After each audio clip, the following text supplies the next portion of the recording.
Hi, I'm Steve Mera and welcome to Project Doorway episode number 7.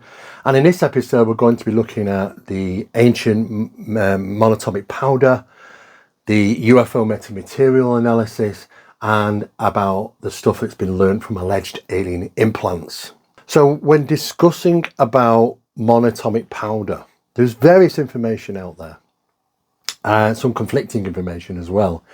But from some of the studies, which we go back and look at the old scriptures, gives us some information there which is quite intriguing. For instance, if we take a look at the story pertaining to Moses or Moses, apparently in some scriptures it lists it as Mount Sinai, and in other scriptures it lists it as Mount Horeb, and they are actually two completely different locations. As you can see on this particular image, this is Mount Sinai, and you can go up there and you can visit there. And also, if we have a look at Mount Horeb is another place where you can also visit as well. Now, these two places are completely in different locations, as you can see in the pin map here on a Google image. And that is significantly different location.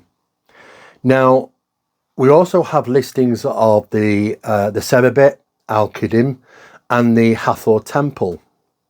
Now, according to information, and I don't really know how true that is, but I happen to go off the information which has been apparently wrote and talked about many times, is that there was a gentleman known as William Flinders Petrie, and in 1904, he's an Egyptologist, and in 1904, he apparently discovered this white powder. Now, the story has it is that he is up on allegedly Mount Horeb, and he comes across a particular type of temple that looks certainly Egyptian. Now, this location is not in Egypt, it's actually quite far away from Egypt, so that was the first surprise. The story also has it that this particular temple was described as a smelting plant for vaporizing gold into white powder. How that process was done is not listed. Apparently the word had it is that there was the whole area around the temple and the grounds was covered with this white powder. There was still remains on the ground of this, and there was quite a lot of this around. Though ancient and slightly ruined, he took further studies and was there for quite some time. And the story has it is that this particular place was run by the highest priests for Egypt, and they were creating monatomic powder by vaporizing it to an incredible temperature, and like I say, we don't know how that was done, and that was being provided to the Egyptian pharaohs, maybe utilized in bread cakes and things like that. Now, the story has it is that monatomic powder was ingested to help people get through the thinning of the layer, or the veil, should we say, to be able to communicate with intelligences on the other side, whatever the other side would be, spiritual or something else. We just don't know. There is also stories listed within the scriptures of Moses about the Israelites. Now, apparently, it mentions about their starvation and thirst were resolved through the ingestion of manna or manu, a strange food that was provided by the gods, whatever that means. Not God, but gods.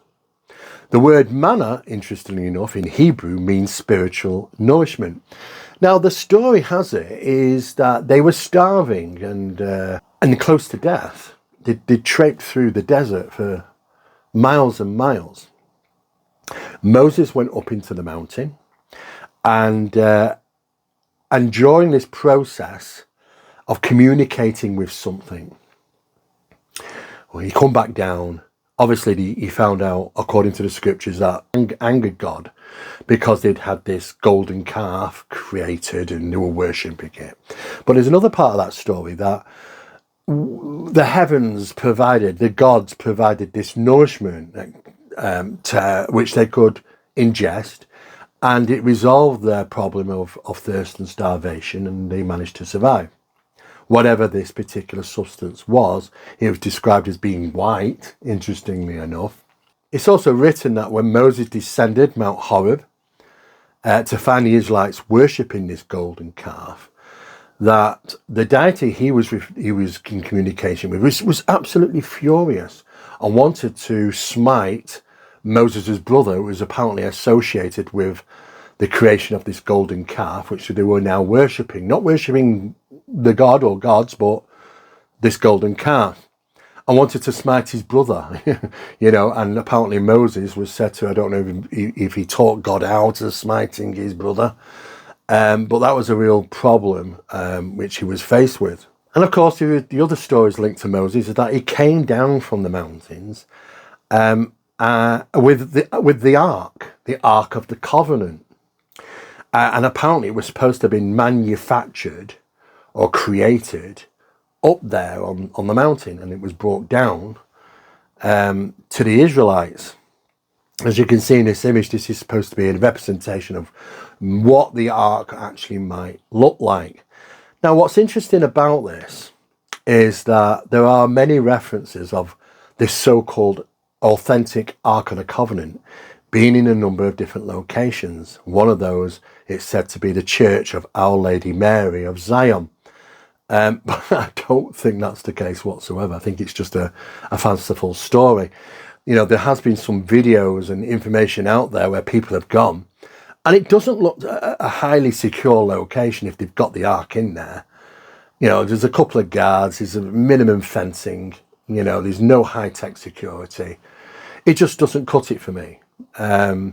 Was it at once housed there? Possible. There is word that the ark was actually stored in Ethiopia for some time, but it kind of went missing. There's also stories that there are at least maybe 6 or 7 identical replications of the ark, which have been used and placed around in different locations around the world. So who knows for sure? It's a bit of a mystery.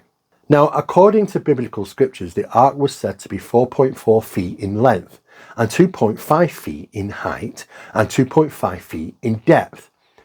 And it was likely made from wood and gold, and it weighed approximately 4,063 pounds. That's just kind of weighing over around about 40 stone. It's heavy. Now, if the gold was, say, half as thick, it would have weighed approximately 2,032 pounds. Now, even at this weight, if 12 men were carrying the Ark of the Covenant, each would have had to carry around about 169 pounds each. That's a lot to carry. But the depictions that we have throughout the world of the Ark is usually being carried by usually 4 or 6 people, and with one hand and seemingly with ease. So if the Ark was created and would have weighed this amount, I mean, we've cut it down half here already by 2,032 pounds. That, how was it manageable? You'd expect maybe 10, 12 people carrying this, but that doesn't seem to be in any of the references that we see in biblical writings, or as well as imagery. Now, biblical writings describe the ark being carried via the use of 2 poles, one on either side of the ark. In accordance to its dimensions, there would have only been enough room for 4 to 6 people to carry it. And this is probably why it's been associated so many times in visual images and scriptures. Now, it's also said to have the power to level armies. How that is described is immense energy, whatever that actually consists of, the power of God. There has been also references that the ark was some type of communication device with the gods. Again, we do not know. It is interesting, and I think it was listed by Graham Hancock at one time when he was doing his research into the Ark of the Covenant, that the ark might actually mean ark as in ARC, as opposed to ARK, as arc of lightning. And there were references and stories about how energy beams of light or lightning came from the ark and had actually killed people which were guarding the ark and things like that. If that be true, then the reference to arc might actually be ARC rather than ARK. Again, we can see more references here in carvings of people carrying the Ark of the Covenant. In this case, only 4 people, and it would have been a tremendous weight according to the dimensions and what was used to make the Ark of the Covenant. But could the Ark have been carrying something inside that would vastly reduce its weight? This is what some people have speculated over the years, allowing only maybe 4 people to be able to carry such a heavy item. Now, it is rumoured that the Ark of the Covenant carried the tablets, the stone tablets. And it is also mentioned numerous times that those tablets had just turned to dust. Some type of powder maybe, that was inside the Ark of the Covenant. But could it have been some type of powder that reduced its weight value, allowing these people to be able to carry it? And if that is the case, we have to say, how does some type of powder reduce the weight of a certain item? It's even been speculated that even the building of the Egyptian pyramids, the very large stone blocks were used, and because they're such a tremendous size and weight, that maybe there was something was applied to them to reduce the weight value of those blocks. This starts to get very intriguing, because when we're talking about monatomic powder, if monatomic powder was what was stored inside the Ark of the Covenant, considering it's come from the same place, Mount Horeb, and associated with Moses, who brought it down from the mountain, there has been research carried out by numerous scientific laboratories in regarding this mysterious white powder, the monatomic, and its uses and its variables depending on light frequencies and things like that. Starts to get very interesting, and this is why some people believe that coatings of white powder may have been applied to some of these blocks, allowing them to reduce the weight value and being able to move around. It sounds a bit, a bit out there for me, but nevertheless, though, it has been rumoured. Could the Egyptians have utilised this method in moving very large stone blocks? Of course, that white powder wouldn't have survived on those stones all those years, of course, so we wouldn't really see any trace evidence behind, I would have thought. It's an intriguing story, which lacked really any credible evidence, but very interesting nonetheless. So ingesting this food of the gods can activate the entire DNA, RNA cellular system, and can unlock the physical body's true potential. It allegedly also stimulates the subconscious and conscious mind, and enhances mental alertness, physical strength and endurance. Imagine taking that, ingesting it before battle. That would be a really good way to say, like, well, the power of God helps us level armies. It's intriguing. The professional studies that are carried out, such as the biofeedback study from the Alpha Learning Institute, really scrutinised the properties of monatomic powder and its effects on the human body. So the Alpha Learning Institute study shows monatomic gold improves brain balance and learning ability. Now, from Dr. Richard Gerner, who comments on monatomic gold, he states, the sleeping prophet Edgar Cayce, he spoke about the healing use of the gold vibratory energy as a treatment to the coordination of impulses in the nervous system. Now, according to Dr. Richard Gerner, MD, and author of Vibrational Medicine, he states monatomic gold is a product well suited to individuals beginning to open to higher consciousness, self-healing, and a path to spiritual transformation, alchemically enhancing theta brainwaves. Now, we've talked in other episodes of Project Dory about the theta brainwave, and that through the process of conscious connection, of Zero effect with UFO phenomena, that through the using and testing of flow bands across the head, which send signals to your mobile device now, which can record your brainwave activity, when consciously connecting with the UFO phenomena, or you can call it UAP, that on some of these occasions, the brain seemingly is put into a theta brainwave state, even whilst we're in our conscious waking mode and going about our business. We lock onto this object, and somehow there's some type of interaction taking place. Maybe it's conscious connection. And suddenly the brainwave starts to change into theta. Theta is a state of the brain which allows us to be very easily manipulated. You know, we often find it in forms of sleep. We find it in hypnosis and daydreaming and things like that. But before you go and run out and buy some monatomic gold or this powder from Amazon, so the references that we found is that there are at least maybe 6 ingredients missing from it from the ancient times. So we might not be getting the pure aspect of monatomic powder when we buy it from online stores. Now, it's probably got some great values for it, you know, biologically and chemically, but nothing like the original powder that was created by our ancient ancestors. So what about the tests that have been carried out? Well, some of them were carried out in Sweden, for an example. The temperature at which gold vaporizes is approximately 5,173 degrees Fahrenheit. It requires a specialized vacuum chamber and significant amount of energy to vaporize gold just to reach those temperatures.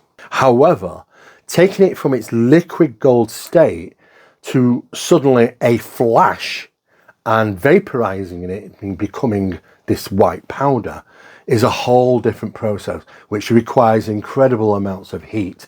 And if that was being produced and manufactured in ancient times, we have to question, like on many other occasions, how did it provide the amount of heat to do so?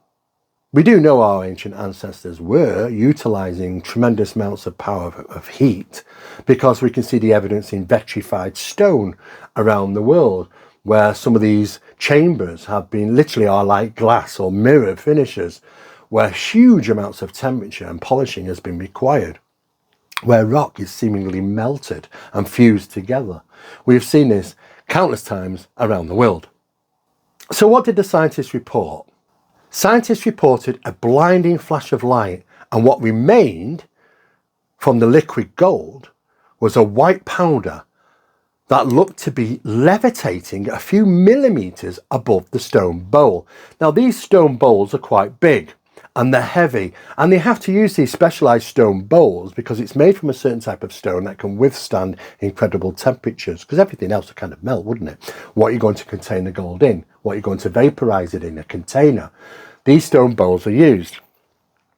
What happened is that on close inspection, the monatomic powder was just maybe a millimeter. It wasn't actually in contact with the actual bowl, but was just maybe a millimeter above its surface. Put it in there. Scientists also discovered, when they actually lifted the bowl out, that it had no weight to it whatsoever, and that then when they removed the powder, the weight returned to the bowl. It was as if the powder in the bowl was causing the bowl to have no weight value. It was literally just pick it straight out, glide it out. These things are very, very heavy bowls. They're made from stone. So gold melts at 1,064 degrees, but vaporizing it takes 5,173 degrees, a massive difference.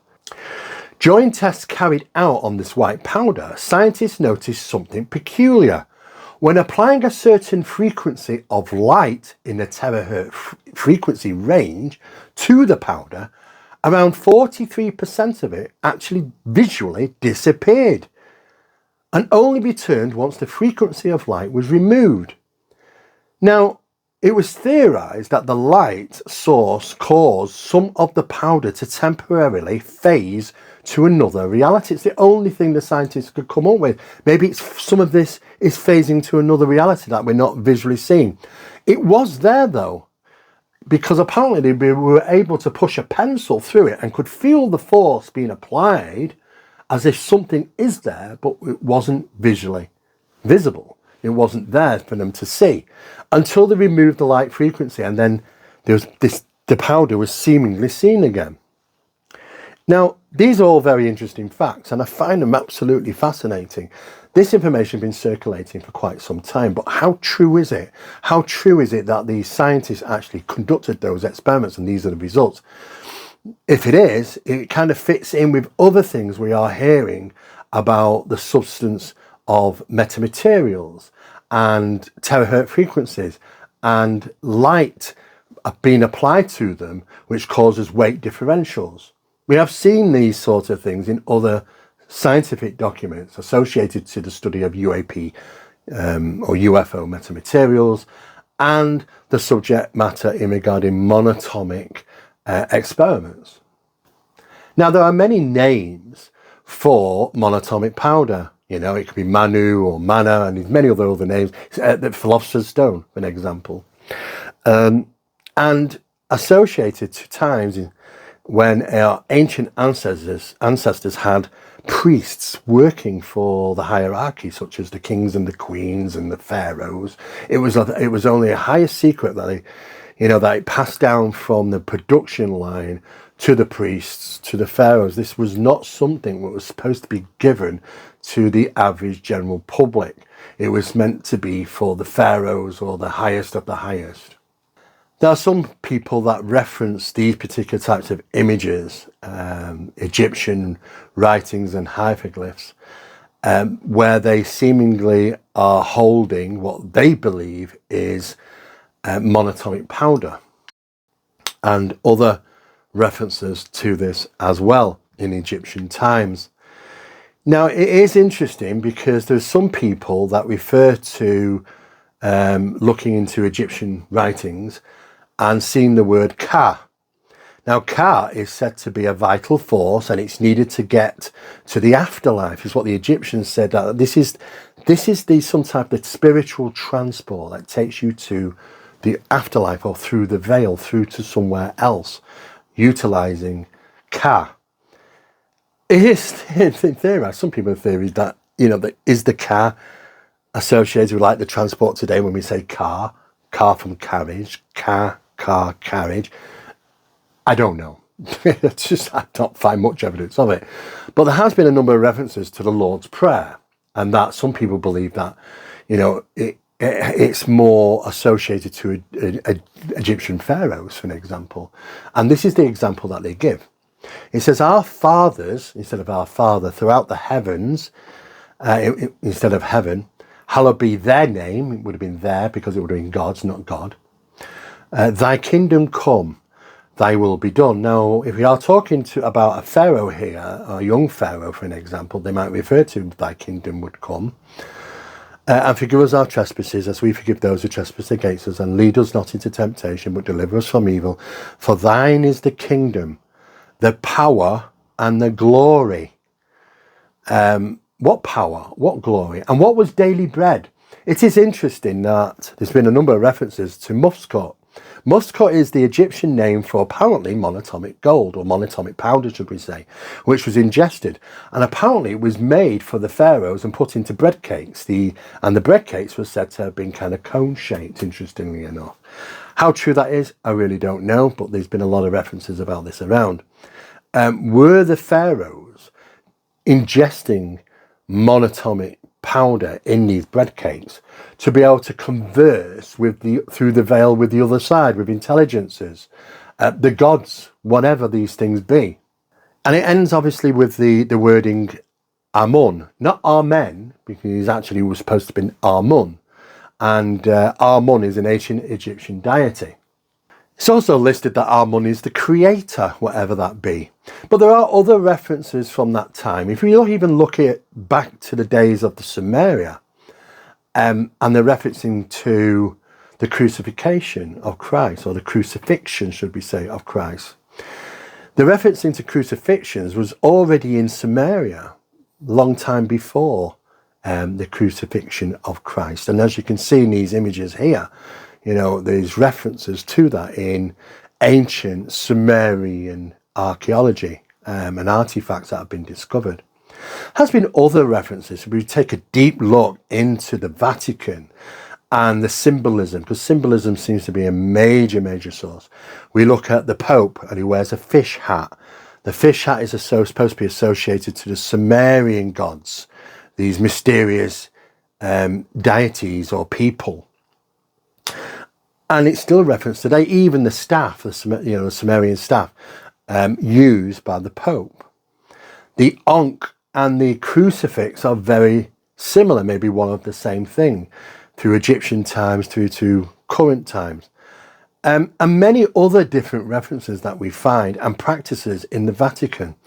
Not to mention, the referencing of cones and the symbolism of cones all over the world, referencing to power and religion and knowledge. So many people actually have said, the Catholic Church is a mix. It's a mix of various different religions from around the world, be it Egyptian or Sumerian or whatever. And things have been changed slightly over the years, but it's still there in plain sight if you know what to look for. Very interesting. But light seems to have a tremendous connection with our ancient past and monatomics, especially terahertz frequency, which is coming from the sun. And when we're talking about terahertz frequency, we're talking about the rising and the setting sun. That's a terahertz frequency. A lot of people meditate under those conditions. There's something about that glow of the orange and yellow at sunset and also at dawn. And it's very symbolized in regarding the ancient sites around the world. It's linked into their construction. We take resonant chambers such as summer solstice and the equinox and the sunlight entering these chambers, which are cut out, these resonant chambers, and they have these alcoves where people would have apparently sat in them, and they didn't need to be in the central location. They wanted to stay out there, so these alcoves were created for them to generate the Om. The Om is another frequency. Now, some of these Oms, like the Gudra mantra, for an example, in India, you can't even do that anymore. Do we even have the vocal cords for it? The ancient priests in India said that it used to take half a lifetime to be even trained to do the Gudra mantra, even if they've got the vocal cords to do so. But these particular tones would create a dual pattern of light frequency and sound frequency. These frequencies are said to act as a double lock system. Now, tests have been carried out by my associate Barry Fitzgerald in Ireland during certain conditions where the sunlight is entering into these particular chambers, and when conducting tests and recording equipment is running and recording that environment, sometimes some interesting things develop. The sound of shifting rocks has been reported, where there's no rocks moving, but the sound of it, and sometimes even the sound of drum beat, which is seemingly coming from the other side. It's not coming from our side. So what is happening under these conditions, this double lock system? Were some of these places acting as, for different reasons, places where you would say go if you had an injury? Some of these places which resonate at 110 hertz, we found out now that scientists have proven that open wounds, heal considerably faster under that frequency in that resonant chamber. And other frequencies are generated which might shift your left hemisphere to your right hemisphere in regarding empathy and thinking. And, there's a whole consciousness spiritual shift sometimes due to frequencies. So our ancient ancestors are very clued up about this.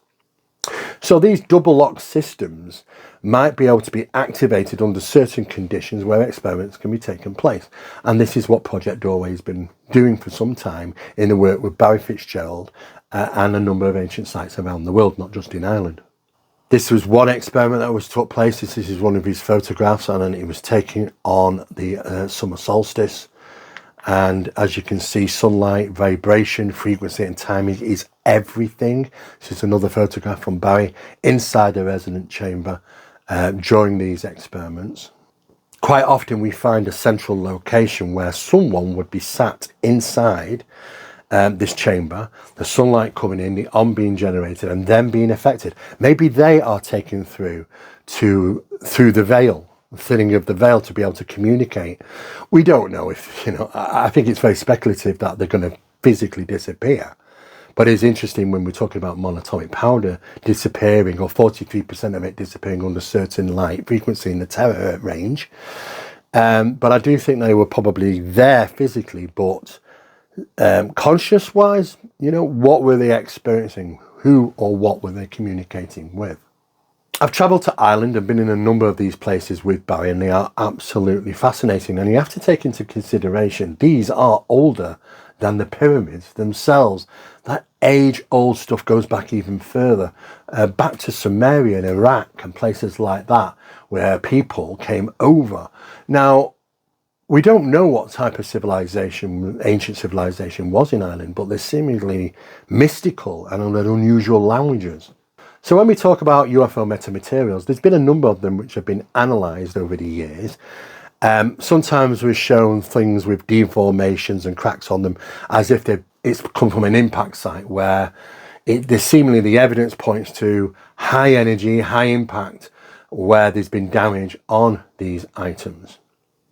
Assumably from crash sites, we're told. But when you look under the microscope at the layering, these have been specifically designed in a certain way. There are a number of different elements being used, hence metamaterials, that we wouldn't normally make. It's like kind of going into a bar and saying, look, let's add these drinks together, this, see what it's like. And if it turns out to be something incredible, then we could say, well, we don't normally put these bits together, these drinks together. So, it's the first time we're seeing this. And this is kind of the situation, what scientists have said. They've said we wouldn't normally put these elements together, and yet we're finding them developed and manufactured in a certain way that they are purposely designed to be layered in this micro thin parts of various different elements, which we refer to as UFO metamaterials. Now, Dr. Hal Puthoff had this to say: detailed proof that crashes had happened would be so highly classified piece of data. There have been one leaked document. How it got leaked, I'll never know, which is out there, that talks about some crashes that we're able to verify. It was a real document. My opinion is there are probably at least materials now. It wouldn't necessarily have to be a crash of an entire craft, but it could be a piece blown off, whatever, by a lightning strike or missile or whatever. So I am not surprised to find out that there is these discussions regarding metamaterials being available. We've had an opportunity to look at some of the unusual material, and I think that it's a big area that will become more significant as time goes on.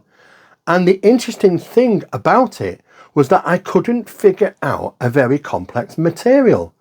When you talk to people that are doing this kind of research we know about, all the elements on the periodic table, so you are not finding some new element that you didn't realize, is on the periodic table.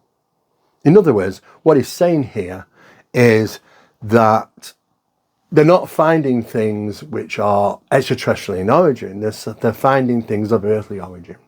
He went on to say, no, it's more like putting together layers of various kinds of materials that you wouldn't expect to be able to be layered.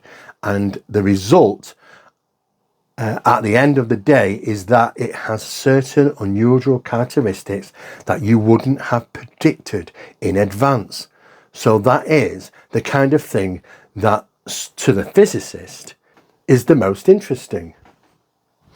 So they're finding these UFO metamaterials, parts, they're analysing them, they're finding things of earthly origin, but put together in a way that they would never normally do.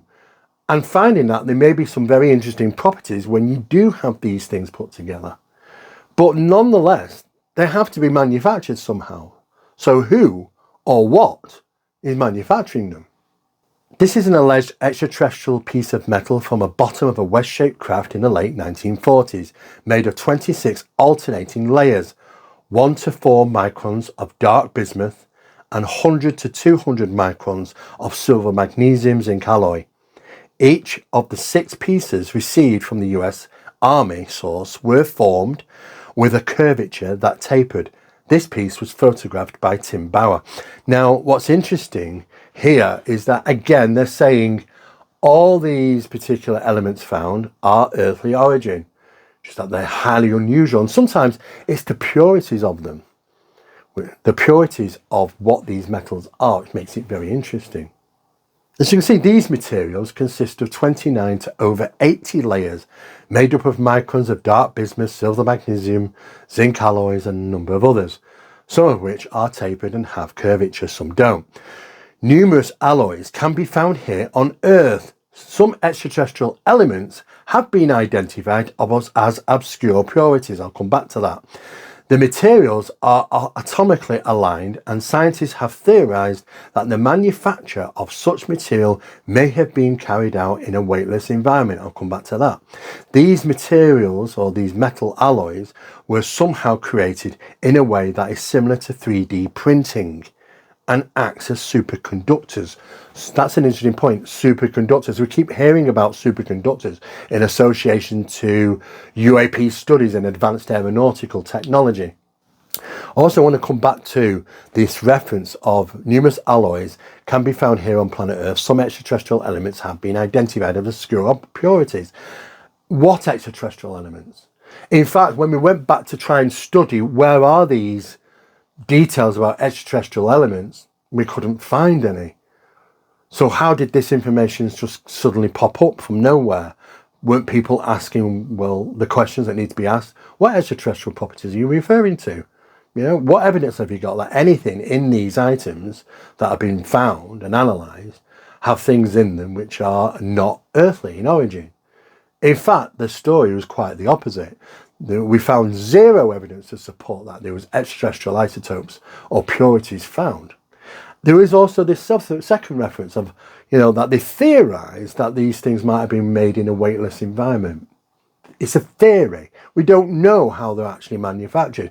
In fact, there were people coming forward like, maybe Tom DeLonge and others that saying, oh, we haven't got the technology to build these things. It's like a 3D printing of metal. We've been 3D printing of metal for years. It's not impossible. But the layering process of this in microns is significantly different than what's available for printing in the public domain, as far as I'm aware. Bit of a question mark. But in a weightless environment, again, we found no evidence to support how they came up with that and why they even suggested or theorized that they may have been produced under those conditions. The spectroscopy reveals the perfect processing of the metamaterial in precise layers. Radiating it with light in the terahertz frequency range causes them to lose weight and resonate a harmonic frequency. Such materials are purposely manufactured, altering the isotopes, and may have capabilities of anti-gravity lift and invisibility. This was something that Tom DeLonge came out. Now, is Tom DeLonge just a stooge and he's used to just get information out because he's got massive following? Or is he finding out little things and he's got a few, I don't know, he's got loose lips. What do we say? Loose lips sink ships. I don't know. But it's not just him who's referenced this. It's also been referenced in association to the Adam project, which the TTSA were associated with long before they were kind of, stopped doing what they were doing and things didn't work out too well for them. Nevertheless, though, it mentions about these metamaterials purposely manufactured and that they may have capabilities of anti-gravity lift and invisibility. When you start to look into the possibilities of anti-gravity lift, invisibility, temperature, structural capabilities and things like that, one thing keeps coming to mind. It keeps popping up over and over again, and that is aluminium. And we will get into that very shortly. A number of items said to be UFO debris were mailed anonymously to radio host Art Bell some years back and became known as Art's parts. And again, an investigation analysis did take place on some of these unusual things. This is one particular piece here that you can see. And in figure 3, it says more art parts. A quarter provides a scale for these thin multi-layered chips of metallic material. These little slabs may seem mysterious. They don't seem to have any obvious earthly use, but if they are considered to be the byproduct rather than the end product, there are many ways they could have been created. Numerous industrial processes, even spray painting, vacuum coating, metal grinding and smelting produce odd looking accretions of slag, what's referred to as slag. It could be something similar here, but the later analysis is certainly more precise and does reference lots and lots of things associated to aluminium, but not just aluminium as we would normally find it, but purities of aluminium. And that takes construction, it takes industrial production to create high purities of aluminium. Don't get me wrong, aluminium is available all around the world. You know, it's all around on the crust of the earth, certainly 25 miles of it, and is abundant everywhere. And the evidence, not just 1, 2, 3 or 4, but maybe 7, 8 or 9 different analysis cases now are showing high purity aluminium and impact, you know, impact evidence and heat, as if like there has been an explosion, there have been an impact. Whatever these unusual things are, we wouldn't normally find them scattered around in places where there have been stories associated to strange craft being shot down or imploded or crashed into the ground. Purities in aluminium is not naturally found in the earth. It has to be mined and it has to be manufactured, industrialized through a process to create high purities. So what or who is doing that? It remains a big question. There's also been reference to bismuth. Now we do know that this is a piece of bismuth I can lay my hands on, and it looks very unusual, doesn't it? But bismuth has an incredible electromagnetic shielding properties. It's a perfect element to have around, say, an object that produces electromagnetism, which doesn't come back and affect the craft itself. It pushes a bit more out. It shields the craft from being affected by its own source. It's very interesting. And bismuth certainly looks peculiar when getting hold of it.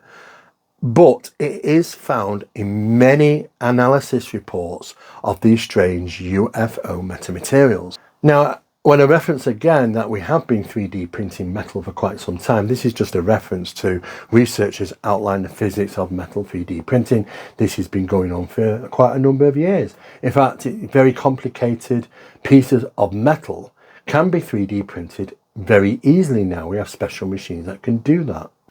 Now, also at Duke University in the UK, specialised experiments in regarding metamaterial analysis and terahertz frequency light have been taking place, finding that we can manufacture such things now, which have, you know, boundless, incredible uses in the aero industry, as well as many other things.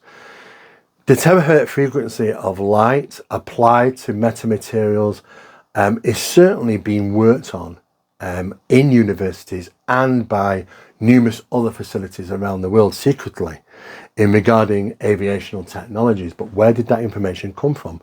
Did it spring from information obtained through the analysis of UFO metamaterials? Very plausible.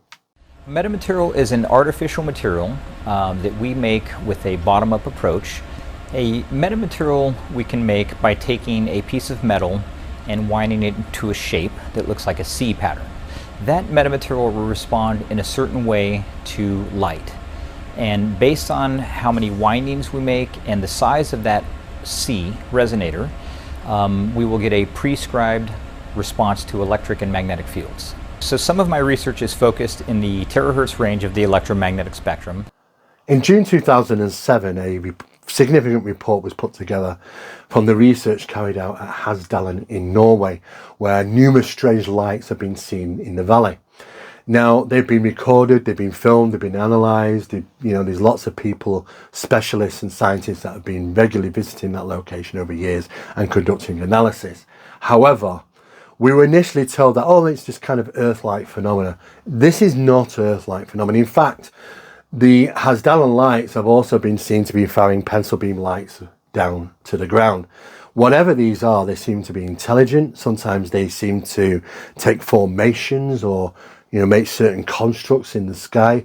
They interact with individuals. Sometimes when aircraft are in the vicinity, they simply switch off and disappear, and then come back on when when there's no military or civilian aircraft around. It's very, very strange.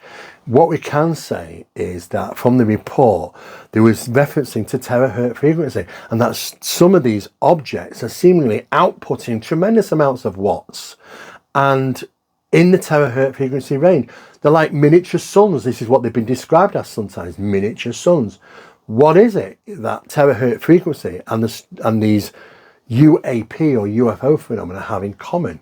There seems to be something that ties the two together. And finally, when we get into the alleged alien implant phenomena, there's been apparently numerous sizes and numerous shaped objects taken out of people's bodies, which are apparently mysterious. And they don't know how they got into the human body. Firstly, there's no scars on the human body to show how it got in there. It's a foreign object, yet the body doesn't react to it. And that's what's so significant, because after having long conversations with my good friend Daryl Sims, who I'd say is probably the world's leading specialist in the research of these things, it is what is surrounding these objects that causes the body not to react to it as a foreign object. It is that layer of something, a skin, whatever it be, that causes our biological systems to ignore it and accept it as part of our body. It is that element that needs analysis to discover a methodology of allowing people who have donors to accept the donor. Because one of the biggest problems we have when donors are accepting, body parts and things is that retraction, that the body sees it as a foreign object and doesn't want anything to do with it. In fact, he's been told he could probably be a Nobel Prize winner if he could find out what the consistency, what the elements are that are used around these particular objects, allowing them to be undetectable by the human body. It's a mystery. And he's been told that, if he could find that information out, it would be incredible. But who would you trust at the end of the day? So we've not really got there. But it is very interesting that they come in all many shapes and all many sizes, and sometimes some variations, such as some of them are meteoric, apparently, in nature. Some of them seem to be metals, but no metals found on planet Earth. Some of them might have some biology to them as well. It's very, very strange. Now, prior to medical surgeon Roger Lear passing away, he had a number of small devices thought to be what we refer to these alien implants, scientifically analysed by laboratory experts. Some of the devices, on extraction, apparently separated into 3 parts, and later, when placed in an examination dish, moved together and reassembled themselves back into a single object. There's also been reports of some of these objects that are seemingly evade detection and removal, that they can seemingly move around the human body. I don't know about that, though that there has been some talk, and there's been some recent talk actually in a couple of newly released books from certain people in the community, that these objects can be found and have evaded detection, have evaded removal. Even Whitley Strieber is said about one particular object that seemingly moved. It was in his ear. There are lots of number of references about this. I don't know about the evidence to back it up, though, unfortunately, but it does keep me very intrigued. Dr. Roger Lear's documents on the analysis of several objects have been released, showing that the materials used in their construction consist of similar stuff like bismuth, silver, magnesium, zinc alloys, and numerous other metals. The same sort of thing that we're finding in UFO metamaterials that are seemingly identical in the makeup, and these materials currently being analysed by Professor Hal Puthoff. Now, Professor Hal Puthoff has his own laboratory in Texas, also has released information. And it is interesting to note that, again, under certain circumstances, there has been references to this 4% isotopic differential. I don't know if that's the truth. That's the red herring. I've talked to other people which are in communication and have talked with these leading people, these researchers, and there are red herrings in there. The red herring is to keep the narrative going. The narrative that these things are extraterrestrial in origin, travelling the distances of space from other planets in the masses on a regular basis, in multiple versions of them, doing the same sort of things in similar types of crafts. And that's the narrative. What they don't want us to figure out is that this has a very earthly connection. Not saying that it's not phenomena, but what I am saying is that the evidence would point to that the more associated to being terrestrial based and here, as opposed to extraterrestrial.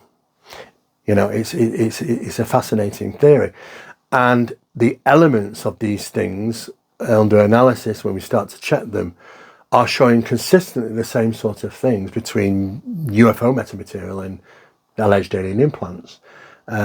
You know, is it made from the same parts of things that the craft is made of, and that's a way of identification? I really don't know. We've still got so much more research to do. Now, there has been such things such as isotopic analysis from 2009 Implant. The data shows significant differences between the isotopic distributions of most of the sample elements for which isotopic data was available, and the isotopic distributions of the same elements obtained from earthly sources. Now, this is where they claim that 4% differential. In other words, some of the items found were not from planet Earth. How true is that? Again, when you start to do the research and the analysis and looking through documents, trying to find the source of information, the evidence to back it up, it fell flat yet again. That, you know, where are they coming up with 4% isotopic differentials, you know, which keeps popping up on occasion when all the other reports and all the other analysis shows everything to be earthly origin? This is the big problem for us. We don't know what are red herrings, and in these reports, it's problematic. We don't get enough answers when asking these questions. Where's the evidence? How did you come up with that conclusion? We just don't get the information. So it's very problematic, as you can imagine. Roger Lear's analysis also discovered that the objects, some of them certainly, emitted frequencies prior to removal.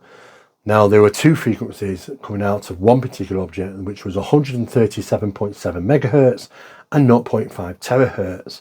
No explanation could be found as to how they were being generated. Some produce satellite and aeronautical frequencies, and following meridians on the body can help identify what the actual implant may be doing, which is far more than just tracking devices, as Daryl Sims would say. These particular frequencies, 137.7 megahertz and 0.5 terahertz, it can't be enough sort of for picking up a signal from far away. It just wouldn't work like that. If anybody's an engineer, they'd realise this. However, why would a small implant actually be giving out two specific frequencies? It's not the first time I've come across 137.7 megahertz, by the way. I came across it regarding research and rumours and discussion forums regarding radio hams. And this is what they had to say. A mystery satellite. They were picking up 137.7 megahertz, the exact frequency, but they were often picking it up from, you know, as if it was some type of satellite going around planet Earth. And there was some conversation as to what is this mystery satellite that's seemingly producing 137.7 megahertz, which is apparently the same frequency that this alleged alien implant was apparently allegedly producing. So is there a connection to that? We don't know. Is it just coincidence? We don't know. Well, one thing is for sure, that there's not enough research available to make a significant conclusion about these things, these big questions. The UFO metamaterial, I believe, the evidence points to it mostly being of earthly origin. Of course, it would have to be manufactured for the purities in aluminium, of course. This has been found in Roswell, it's been found in other places as well around the world, showing evidence of impact things on it. You know, high heat, high impact, and yet made from the purities of aluminium. It's, if you get into researching, just research aluminium at purity levels and look at the purities and the properties and how they can be advantageous in the aeronautical engineering or technology, you'll be surprised what they can come up with. Things which you certainly fix to the UAP or UFO phenomena. You know, those capabilities are produced through the use of specialized materials, and one of them being pure or almost pure aluminium. So at this stage, there's still a big mystery as to monatomic powder, superconductors, how they're affected by terahertz frequency, and not just about levitation, and not just about possible invisibility, visual invisibility. And we talk about 43% of them, the powder allegedly disappearing when applying certain terahertz frequencies. This has also been talked about by Tom DeLonge and others as well during the Adam project and other research programs or on things he's heard about and put out to the general public, that they cause differentials in weight, just like the stories associated to the stone bowls during experiments carried out on monatomic powder in a number of laboratories. I think one was in Sweden, maybe Switzerland, and others. And not just about losing weight, but there's also references of being able to gain its weight up to 700 times more than its value should be, depending on light frequency and patterns being applied to them. These metamaterials, you know, and sometimes making humming noises, frequency sounds. It's all very mysterious, it's all very unusual, but what truth is there to it all? The fact is, at this moment in time, all we can do is rely on the information, the bits and bobs that we get given to us into the public domain by these laboratories and establishments. But at the end of the day, it still all boils down to is that, are they telling us the complete picture, the truth? Could it be more stranger than fact? I do believe so. I do think that there's definitely something which is manufacturing these unusual pieces of metal. And it doesn't make any sense to me that a phenomena which is traveling the distance of space, now we all know that how hazardous space travel is, to get here to blow up or fall apart or parts fall off it, it just, in higher circles they're referred to as gifting sites. Why is that? That's something that can be researched. And is it something that is donated for us to utilize technology? Is very questionable. There's too many questions, obviously, and not enough answers. But I hope you've enjoyed this episode and give you some ideas where, you know, it's areas where it's good to conduct some research in. Please, if you do have any questions, don't forget to like, share and subscribe. And if you've got comments, questions, we'll get back to you as soon as we possibly can. So thank you again for watching, and we'll be back very soon.